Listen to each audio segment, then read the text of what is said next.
नमस्कार दोस्तों, welcome back to my channel. Friends, मैं आप सबका अपना चैनल स्टॉक्स फॉर लाइफ पे बहुत स्वागत करता हूं। Welcome to STFL family. Dear family members, सबसे पहले आप सबको पता है कि मैं शाम को एक वीडियो रिलीज़ करता हूं जिस सीरीज़ का नाम है स्टॉक फटाफट या फिर न्यूज़ फटाफट। जहां दोस्तों वीडियो एक चर्चा अनेक, जहां पे कौन से स्टॉक में क्या न्यूज़ आई, क्या बाइंग लेवल निकल के आ रहा है और हमें क्या रणनीति अपनानी चाहिए। ऐसे बहुत सारे रिटेल भाई होते हैं जिनको मार्केट ट्रैक करने का टाइम नहीं मिलता है, बट दोस्तों वो मेरे चैनल को सब्सक्राइब करके रख सकते हैं अगर उनको मार्केट की डेली अपडेट चाहिए, एकदम फटाफट और एकदम जेन्युइन। और फ्रेंड्स, एक गुड न्यूज़ है। बात की जाए गुड न्यूज़ की, तो मैंने एज़ प्रॉमिस, जैसे कि मैं दोस्तों प्रॉमिस करता हूँ तो उसको निभाता भी हूँ। मैंने दोस्तों फ्री ऑफ कॉस्ट टेक्निकल जो सीरीज़ है वो स्टार्ट कर दी है। आज डे 1 है और उसमें धीरे-धीरे अपने टेक्निकल सीरीज़ को आगे बढ़ाऊँगा और एक प्लेलिस्ट उसके लिए मैं बना के रख दिया हूँ कि फ्री टेक्निकल क्लासेस। दोस्तों, आज मैंने एक बहुत ही पावरफुल वीडियो शेयर करी है कि लो में खरीदिए और हाई में बेचिए। और दोस्तों, इस स्ट्रैटेजी को बहुत लोग नहीं सिखाते हैं। मैंने दोस्तों अपना सारा सीक्रेट रिवील कर दिया है। जो मार्केट में आपको बहुत ही हाई कॉस्ट में सेल होते हैं वो दोस्तों फ्री ऑफ कॉस्ट अब आपको अवेलेबल है। जाकर दोस्तों मेरे प्लेलिस्ट को ज़रूर चेक करें। Now the analysis begins. Channel first time है, सब्सक्राइब कर सकते हैं इस तरह के दिग्गज वीडियो को सबसे पहले एक्सेस करने के लिए। सबसे पहले न्यूज़ की बात की जाए तो भैया बर्गर किंग में दोस्तों बहुत ज़्यादा उछाल देखने को मिल रहा है। बात की जाए ग्रे मार्केट प्रीमियम की, तो भैया ग्रे मार्केट प्रीमियम क्या होता है? आईपीओ के लिस्टिंग के पहले बात की जाए डब्बा बाज़ार दोस्तों, जो अनऑफिशियल मार्केट होते हैं उधर पे हमें कॉस्टेक प्राइस में जंप देखने को मिलते हैं और यही डिसाइड करते हैं कि आपको जो प्रीमियम है कितना मिलेगा आपके आईपीओ के अगेंस्ट में। तो फ्रेंड्स, हमें बहुत ही ज़्यादा उछाल देखने को मिल रहा है और क्या हमें 100% मिलेगा, इसके ऊपर दोस्तों मैंने आज के दिन एक बहुत ही पावरफुल वीडियो शेयर करी है। जाके दोस्तों इस वीडियो को ज़रूर देखें। दूसरे ब्रेकिंग न्यूज़ की बात की जाए तो दोस्तों, जो आईपीओ लवर है उनके लिए लॉटरी लग सकती है। ऐसा मैं क्यों बोल रहा हूँ? तो इंडियन रेलवे फाइनेंस कॉर्पोरेशन का आईपीओ आने वाला है। बात की जाए दोस्तों, वो बहुत ही जल्दी फर्स्ट ऐसे पीएसयू है फाइनेंस जिनका लिस्टिंग होने जा रहा है और ये फ्रेंड्स 4600 करोड़ के आईपीओ है। आप दोस्तों ऐसे आईपीओ को मिस मत करिएगा, मैं आपसे बहुत रिक्वेस्ट कर रहा हूँ, बिकॉज ये आईआरसीटीसी का बाप है। अगर आपको याद ना हो तो आईआरसीटीसी जो आईपीओ था वो 700 करोड़ का था और ये दोस्तों उससे कई गुना है। और ये फाइनेंस आर्म है किसकी? तो भैया इंडियन रेलवेज की। तो ऐसे कंपनी दोस्तों कभी ख़त्म नहीं होगी और आपको कमाने का सीधा मौका होगा। मैंने दोस्तों आज के दिन इसकी भी वीडियो पोस्ट कर दी है, लेकिन प्रॉब्लम ये था कि नोटिफिकेशन सबके पास नहीं गया था। आप भी जाकर दोस्तों डिटेल्स जो है, क्या डेट है और क्या प्राइस बैंड आ सकता है, एक्सपेक्ट कर सकते हैं और क्या कमेंट्री है दोस्तों, उस आईपीओ वीडियो को भी ज़रूर देखें। फ्रेंड्स, आज के दिन निफ्टी की बात की जाए तो 13,300 का लेवल को दोस्तों निफ्टी ने सस्टेन किया। ये बहुत बड़ी बात है और मार्केट अभी भी बहुत मजबूत दिखाई दे रहा है। क्रैश का अभी तक कोई सवाल दिखाई नहीं पड़ रहा है। ऐसे बहुत लोग हैं जो सोच रहे हैं कि क्रैश होगा होगा। ऑफ कोर्स देखिए दोस्तों, निफ्टी का जब वैल्यूएशन इतना हाई हो जाएगा तो क्रैश का करेक्शन लाजमी सी बात है, चाहे स्टॉक हिंदुस्तान यूनिलीवर क्यों ना हो, चाहे स्टॉक रिलायंस क्यों ना हो।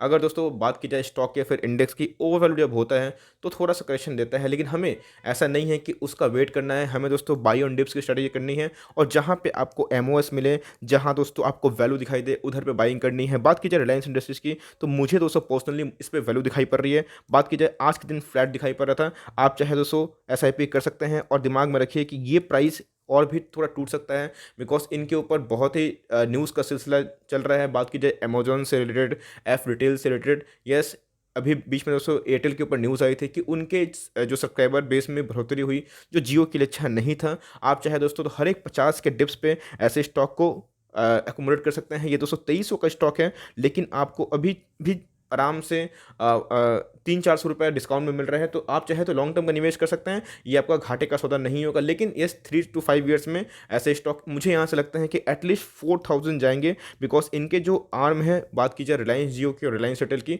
उसकी अनलॉकिंग होना बाकी है। आप चाहे दोस्तों इंडिया की number 1 company as per the market cap, उस पर लॉन्ग टर्म का इन्वेस्टमेंट का दाव खेल सकते हैं। यस, बॉटम दोस्तों किसी को नहीं पता, इवन मुझे भी नहीं पता, लेकिन टॉप भी किसी को पता नहीं होता है। तो ऐसे स्टॉक को दोस्तों एसआईपी करिए और अपने रिस्क को मैनेज आराम से करिए। दूसरा स्टॉक दोस्तों, बहुत मैं क्या बोलूँ, रिटेल का बहुत ही फेवरेट है। और दोस्तों मैं हमेशा जब इस वीडियो को बनाता हूँ वोडाफोन आइडिया को लेके, बहुत ऐसे लोग हैं यस आके कमेंट बॉक्स में गाली गलौज भी करते हैं, बट इट्स ओके। मैं जानता हूँ कि दोस्तों वो इमोशनल थोड़े लोग होते हैं, थोड़े इमोशन से जुड़ते हैं और वो फैक्ट चेक नहीं करते हैं। मैंने फ्रेंड्स पहले ही बोला था कि आप भारतीय एयरटेल पे जाइए और दोस्तों आज हमें भारतीय एयरटेल में एक ब्रेकआउट देखने को मिल रहा है, बिकॉज और हमें डेटा में भी जो रिलीज हुआ था एज पर ट्राई, हमें भारतीय एयरटेल में 3.8 मिलियन दोस्तों जो सब्सक्राइबर बेस में बढ़ोतरी दिखाई पड़ी और वोडाफोन आइडिया ने 46 लाख या फिर 4.6 मिलियन कस्टमर को लूज़ किया। और इसीलिए दोस्तों आज हमें भारतीय एयरटेल सुपर जाते हुए देखने को मिला और वोडाफोन आइडिया 10 से फिर रिवर्स हो गया। मैंने बोला भी था कि 10 का ह्यूज रेजिस्टेंस है और उधर पे अगर आपको एंट्री करनी है तो इंतजार करिए, फिर दोस्तों आप उधर प्रॉफिट बुकिंग करनी सोच सकते हैं। दोस्तों मैं अभी भी ऐसे स्टॉक को अवॉइड करना ही पसंद करूँगा, बिकॉज़ जहाँ पे फ्रेंड्स ये कंटिन्यूअसली अपने कस्टमर को लूज़ करते रहें तो स्पेकुलेटिव मूव हमें दिखाई पड़ता है इनके प्राइस में। इनके फंडामेंटल सभी सुधरेंगे दोस्तों जब इनके कस्टमर बेस में इंक्रीमेंट होगी, जब इनके बिज़नेस में बढ़ोतरी होगी। दोस्तों एक साइड से कस्टमर लूज़ करते रहेंगे और दूसरे साइड से इनका अगर डेब्ट बढ़ते जाएगा तो ये इनके लिए अच्छी बात नहीं है। येस, न्यूज़ तो दोस्तों कुछ भी आ सकते हैं, भगा सकते हैं, लेकिन फंडामेंटल अभी भी मैच नहीं कर रहे हैं। तो मैं अभी भी इसको अवॉइड करने की सलाह दूँगा और मैं भारती एयरटेल और बात कीजिए रिलायंस जियो पे फर्स्ट प्रेफ़रेंस डालूँगा। रिसेंटली एचडीएफसी बैंक को झटका लगा था, लेकिन एसबीआई कार्ड और पेमेंट सर्विसेज को बहुत ही ज़्यादा फायदा हुआ था। आज की बात की जाए तो 850 लेवल का क्रूशियल जो सपोर्ट है वो तोड़ लिया है। अब दोस्तों इसकी चाल क्या है, मेरे हिसाब से 820 के नीचे दोस्तों आप बाइंग स्टार्ट कर सकते हैं। बहुत ही बेहतरीन स्टॉक है। अगर आपको लगता है कि बहुत भाग गया तो आपको इंतजार करना है। क्यों? तो भूलना नहीं चाहिए फ्रेंड्स कि इसकी जो आईपीओ की लिस्टिंग थी 750 रुपया से नीचे हम लोग को देखने को मिली थी और हमें दोस्तों 750 का ही प्राइस बैंड ऑफर हुआ था। तो अगर आप आईपीओ के प्राइस से देखें तो उतना ज़्यादा रनअप नहीं लिया है। इसलिए ऐसे स्टॉक को 820 या फिर बिलो 820 अराउंड 800 दोस्तों अच्छी प्राइस हो सकती है। और बात की जाए एक डिप्स की तो बिलो 800 दोस्तों आपको एमओएस मिलती है। इवन 770 में भी आपको सुपर एमओएस मिलती है। आप चाहे तो लॉन्ग टर्म में निवेश कर सकते हैं। मेरा टारगेट दोस्तों मैं पर्सनल बताऊं तो मुझे लगता है कि आने वाले 6 मंथ में ये 1200 डिजर्व करता है। अगर मार्केट स्टेबल रहा तो आप चाहे तो अभी भी बेट खेल सकते हैं। यस दोस्तों, बड़े बड़े ब्रोकर्स का भी यही टारगेट है। आप चाहे तो लॉन्ग टर्म में अगर आपको ग्रोथ पे भरोसा है, एसबीआई कार्ड के बिजनेस मॉडल पर भरोसा है, तो आप चाहें तो इस लेवल का इंतजार कर सकते हैं और बिलो 800 दोस्तों आपको अच्छी वाली सेफ्टी मिलेगी। आप चाहे तो लॉन्ग टर्म का निवेश कर सकते हैं। आज की बात की जाए तो आज हमें 1.5% गिरावट दिखाई दे रहा है। As per the market cap जहाँ पे बात की जाए लार्सन एंड टुब्रो की दोस्तों, तो इंफ्रास्ट्रक्चर और बहुत सारे डिफेंस विफेंस में भी काम करती है। उनके शेयर्स की बात की जाए तो बहुत ही बेहतरीन है दोस्तों। ये सही में चीता है। 1400-1500 का स्टॉक हुआ करता था, इवन 800 तक गया था। आज 1150 के लगभग दिखाई दे रहा है। ये प्राइस भी जो खराब नहीं है, लेकिन अभी चूंकि थोड़ा सा स्लो डाउन हमको देखने को मिल सकता है, बिकॉज गवर्नमेंट के पास फिजिकल डेफिसिट की एक समस्या है। गवर्नमेंट के पास थोड़ा फंड कम है। तो यस, जीडीपी जब तक राइज नहीं होंगे, नेगेटिव से पॉजिटिव नहीं आएंगे, तो ऐसे स्टॉक उतने पार्टिसिपेट नहीं करेंगे। हो सकता है कि भाग जाएं, लेकिन दोस्तों ऐसे स्टॉक को लेवल्स में खरीदना जरूरी है। 1120 आप खरीद सकते हैं, लेकिन इधर पे भी खरीदते हैं तो खराब लेवल नहीं है। लेकिन 1120 में आपको थोड़ा सा सेफर साइड में देखने को मिल सकता है, 40-50 रुपये का डाउन साइड में, और 1100 का भी आप जीडीटी लगा सकते हैं। लेकिन इस लेवल पे खरीदते हैं तो खराब नहीं है, बिकॉज अगर दोस्तों ये लेवल नहीं आएगा तो आप फिर बाद में बोलिएगा सर नहीं आया, तो आप चाहे तो इधर पे भी थोड़ा थोड़ा एकोमोडेशन करना शुरू कर सकते हैं। अगर आपको भारत का जीडीपी पे भरोसा है तो ऐसे स्टॉक आपके पोर्टफोलियो में होना चाहिए। आपके पास है, होल्ड एंड कंटिन्यू, टारगेट उससे बहुत ही ऊपर दिखाई दे रहा है। एक रिटेल की बात की जाए दोस्तों तो एचयूएल, ब्रिटानिया जैसे ही स्टॉक उनके सबसे पहले पिक होने चाहिए। और जिनको लगता है कि अब ब्रिटानिया क्यों नहीं भाग रहा है जब मार्केट ऑल टाइम हाई पे गया, फ्रेंड्स आपको मैं बता दूं कि जब मार्केट ऑल टाइम हाई पे नहीं गया था तो ब्रिटानिया बहुत रैली मार रही थी। और मैंने बोला भी था कि यस, भावना पे नहीं बहना है, क्योंकि हमें दोस्तों ऐसे स्टॉक को उठाने का एक सही लेवल होता है। तो ये लेवल भी खराब नहीं है। बात की जाए आप दोस्तों इस लेवल से भी बाइंग कर सकते हैं। आपने अगर थोड़ा सा ऊपर खरीदा है तो आप वेट एंड वॉच करिए, होल्ड एंड कंटिन्यू। ऐसे स्टॉक को दोस्तों गलती से भी बेचने की कोशिश मत करिएगा। ऐसे स्टॉक 100 साल पुराने हैं और आपके पैसे को आराम से बनाएंगे। इसकी बेस्ट बाइंग लेवल दोस्तों 3500 के नीचे ही है, चाहे जितना ही बोलिए। और 3500 के नीचे मिले तो आप आराम से लॉन्ग टर्म का निवेश कर सकते हैं। ऐसे स्टॉक दोस्तों लॉन्ग टर्म में आपका आराम से पैसा बनाएंगे, बिकॉज ये कभी खाने पीने की कंपनी है और दोस्तों इनके बिजनेस और प्रोडक्ट्स ना जाने हजारों हैं, ये कभी बंद नहीं हो सकती। तो आपके पास है तो आप होल्ड एंड कंटिन्यू करिए, लॉस में बेचने की जरूरत नहीं है। अब दोस्तों रिटेल का प्यारा स्टॉक बात की जाए आरती ड्रग्स लिमिटेड की, बहुत ही अच्छा स्टॉक है, लेकिन कुछ ज़्यादा ही भाग गया था बोनस के न्यूज़ के बाद। लेकिन चूंकि निफ्टी ऑल टाइम हाई पे है तो अब मैंने बोला भी था दोस्तों कि 700 के ऊपर अगर ये रेजिस्टेंस को तोड़ता है तो आप 700 का एसएल लेके आराम से पोजीशन इनिशिएट कर सकते हैं। बोला था कि नहीं दोस्तों, कमेंट बॉक्स में ज़रूर बताइएगा। और जिन्होंने मेरी बात सुनी वो आराम से अभी 92 रुपीज़ का प्रॉफिट में है। यस दोस्तों, मैंने जब 650 के नीचे था मैंने बोला भी था कि उस समय थोड़ा सा वेट करिए कंसोलिडेशन का, लेकिन ब्रेकआउट के बाद आप उसका एसएल लेके फर्दर पोजीशन बना सकते हैं। यही दोस्तों एक ट्रेडर का और एक अच्छा इन्वेस्टर का निशानी होता है। तो अगर आपके पास है 800 के लेवल पे, 900 के लेवल पे, तो आप होल्ड एंड कंटिन्यू कर सकते हैं। स्टॉक बुरा नहीं है, आप चाहे तो लॉन्ग टर्म का निवेश भी कर सकते हैं। लेकिन थोड़ा सा भाग चुका था तो थोड़ी सी पिटाई लाजमी थी, बिकॉज दोस्तों जो स्टॉक अपने इंट्रिंसिक वैल्यू से बहुत ज़्यादा भागते हैं तो 2-4 महीने के बाद वो अपने लेवल्स पे भी आते हैं, उधर पे ही उठाने का मौका होता है। आप चाहे दोस्तों इसको कंटिन्यू कर सकते हैं। 750 के लगभग मिले तो आप इसमें लॉन्ग टर्म का निवेश करने का भी सोच सकते हैं। स्टॉक फंडामेंटली अच्छी है। बात की जाए ट्रेंड, या फिर आप जान सकते हैं कि वेस्ट साइड जितने भी शॉप्स है सब इन्हीं के हैं। ट्रेंड लिमिटेड टाटा ग्रुप की कंपनी है, बहुत अच्छी कंपनी है दोस्तों। तो रिसेंटली बहुत ज़्यादा रनअप कर ली थी। और अभी रिसेंटली की बात की जाए आज के दिन हमें 2.5% का अब दिखाई पड़ रहा है। 670 के नीचे इसके बेस्ट बाइंग लेवल है और इनके थोड़े से मैनेजमेंट सही मुझे दिखाई पड़ते हैं। और बात की जाए दोस्तों, इनमें हमें ग्रोथ दिखाई देता है, तो आप चाहे तो 670 660 के लेवल पे आप निवेश कर सकते हैं। मैं सोच रहा हूँ दोस्तों इसके ऊपर एक फंडामेंटल एनालिसिस का वीडियो लाऊं, जहाँ पे इनकी फंडामेंटल्स कैसे हैं, इनके बैलेंस शीट कैसे हैं और लॉन्ग टर्म में मुझे क्या लगता है ये स्टॉक आपको कितना गुना रिटर्न दे सकता है। दोस्तों अगर आपको रिक्वेस्ट होगा तो मैं इसको वीडियो ज़रूर बनाऊंगा। स्टॉक अच्छा है, आपके पास है तो होल्ड एंड कंटिन्यू कर सकते हैं। मुझे लगता है फ्रेंड्स कि आने वाले अपकमिंग 1-2 सालों में ये अपने 1K के लेवल पे ज़रूर जाएगा, बिकॉज़ दोस्तों स्टॉक फंडामेंटली बहुत ही अच्छा है।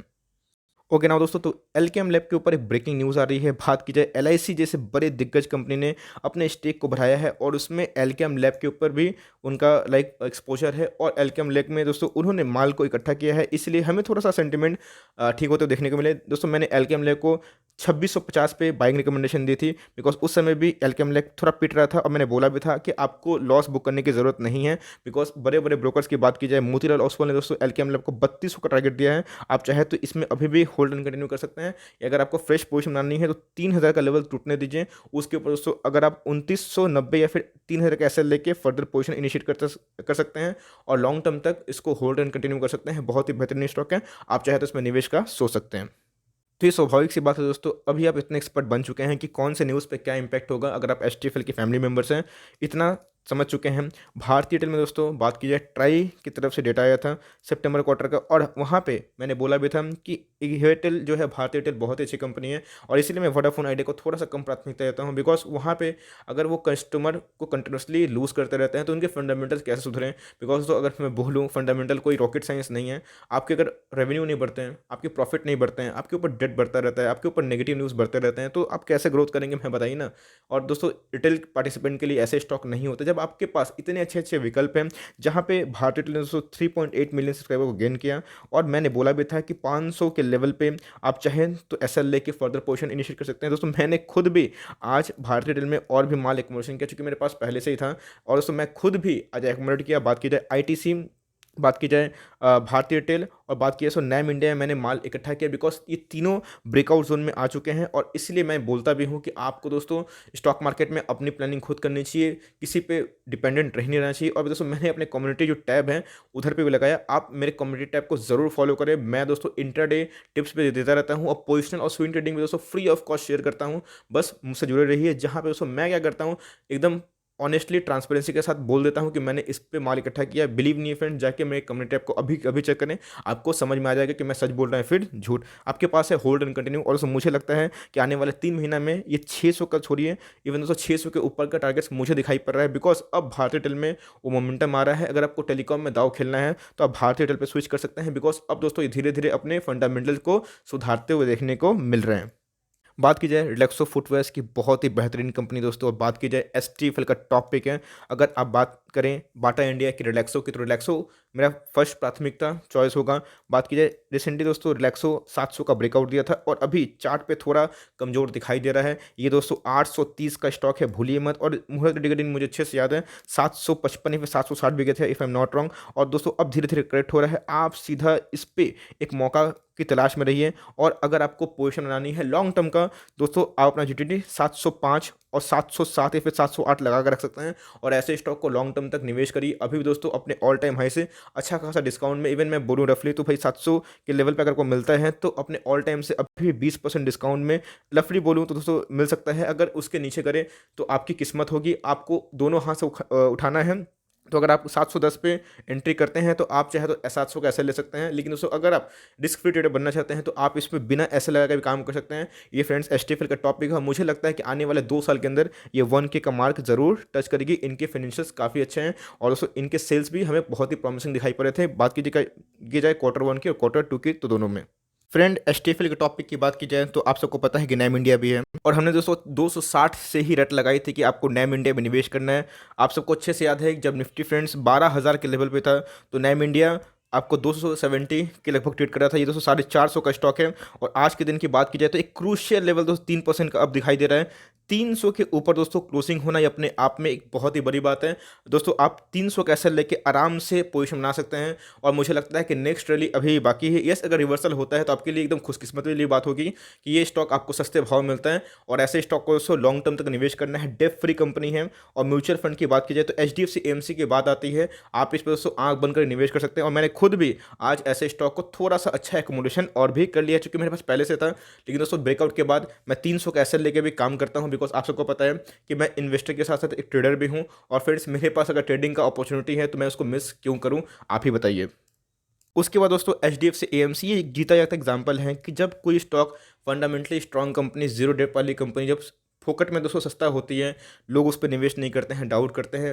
लेकिन दोस्तों जो बड़े निवेशक होते हैं वो हमेशा उस पर निवेशित रहते हैं और निवेश करने का मौका खोजते हैं।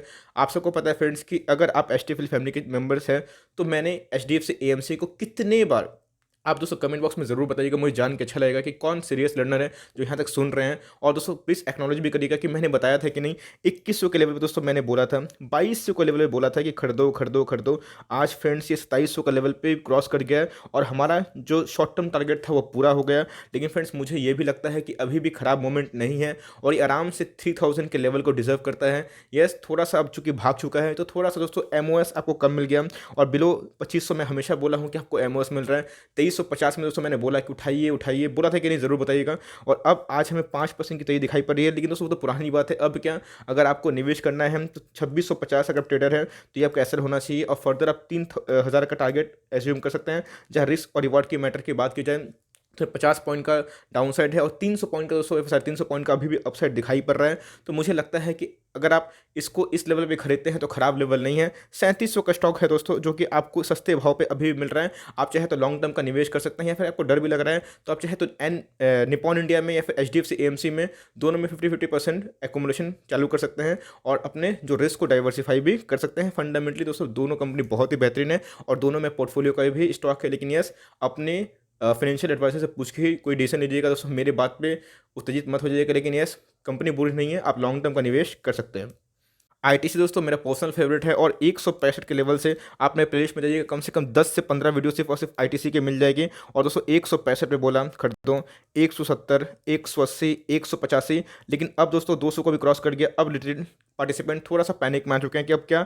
दोस्तों अभी भी खराब लेवल नहीं है, 300 का स्टॉक है, बहुत ही फंडामेंटली स्ट्रॉन्ग कंपनी है, कैशिश कंपनी है, बिल्कुल भी डेट फ्री कंपनी है। आप चाहे तो 200 का एसएल लेके या फिर 198 का एसएल लेके फर्दर पोजीशन इनिशिएट करिए। और दोस्तों ये एचटीएफ का टॉपिक है, अभी मुझे लगता है कि 235 और 240 ये आराम से जाएगा। आप देख लीजिएगा फ्रेंड्स, ये इस लेवल को क्लेम करता है कि नहीं करता है। बड़े बड़े ब्रोकर्स का भी ही टारगेट है, अगर ये टारगेट हिट होता है तो कोई बात नहीं, गिरता है तो और खरीदना है। ऐसे स्टॉक को दोस्तों छोड़ा नहीं करते हैं। At last but not the list, Adani green energy दोस्तों मैंने इसके ऊपर फंडामेंटल एनालिसिस करके पोस्ट करी है। कंपनी बुरी नहीं है लेकिन कंपनी के ऊपर ह्यूज ह्यूज ह्यूज डेट है। लेकिन ये कंपनी की फ्यूचर प्रॉमिसिंग है, ये दोस्तों रिन्यूएबल एनर्जी बनाने में हेल्प करती है, काम करती है। और दोस्तों 700 का पी पे मैं तो नहीं खरीदूंगा, बिकॉज मुझे लगता है कि इसका असल भाव 300 भी नहीं है। तो यस, अगर दोस्तों 1000 का लेवल तोड़ता है, उसके नीचे गिरता है तो आप निवेश करने का सोच सकते हैं। लेकिन दोस्तों अभी भी मैं इसको थोड़ा सा इग्नोर करूंगा, बिकॉज इतना हाई वैल्यूएशन मेरे पैरामीटर से बाहर है। आप चाहे तो निवेश कर सकते हैं, हो सके तो इधर से स्टॉक दोस्तों 2000 भी चला जाए या फिर 1500, क्या ठीक ऑपरेटर है तो कुछ ही पार लगा दें। लेकिन दोस्तों मैं स्टॉक को इस लेवल पर खरीदना पसंद नहीं करूंगा, आई एम सॉरी। आप चाहे तो मुझसे कंप्लीटली डिसाइड कर सकते हैं, बिकॉज 18 गुना डेट होना और दोस्तों इतना ज़्यादा वैल्यूएशन मेरे जस्टिफिकेशन से बाहर है। इवन जो टेस्ला की गाड़ी है वो भी दोस्तों इतना ओवर वैल्यूड नहीं है जितना ये है। यस, इनकी फ्यूचर प्रॉमिसिंग है लेकिन वैल्यूएशन में दोस्तों बहुत मैटर करता है। तो आप चाहे तो निवेश कर सकते हैं, आपकी मर्जी है। मैं दोस्तों अवॉइड करूंगा। मुझे लगता है कि ये स्टॉक 300 से 400 ऊपर डिजर्व नहीं करता है और बहुत ज़्यादा रैली मार चुकी है पिछले 2 सालों में। तो हो सके तो करेक्शन आता है तो मैं सोचूंगा और उसमें मैं वीडियो बना के आपको सूचना भी दे दूंगा कि मैं क्या करने वाला हूँ। लेकिन मैं अभी फिलहाल इसको अवॉइड करने की कोशिश करूंगा। For timing that's the end of the video analysis on stock फटाफट सीरीज। आई होप दोस्तों ये वीडियो सीरीज आपको मजा आ रहा होगा और आपको बहुत कुछ सीखने को मिल रहा है। दोस्तों अगर आपको मेरी एफर्ट अच्छी लगती है तो लाइक करके रिवॉर्ड जरूर दीजिएगा। चैनल फर्स्ट टाइम सब्सक्राइब कर सकते हैं। फर्दर कोई डाउट है प्लीज ड्रॉप इट आउट। कोई भी स्टॉक का रिव्यू चाहिए उसका नाम भी जरूर ड्रॉप करें। I would love to make a video on demand. तो गाइस मिलते हैं, bye, thanks for friends, God bless you all.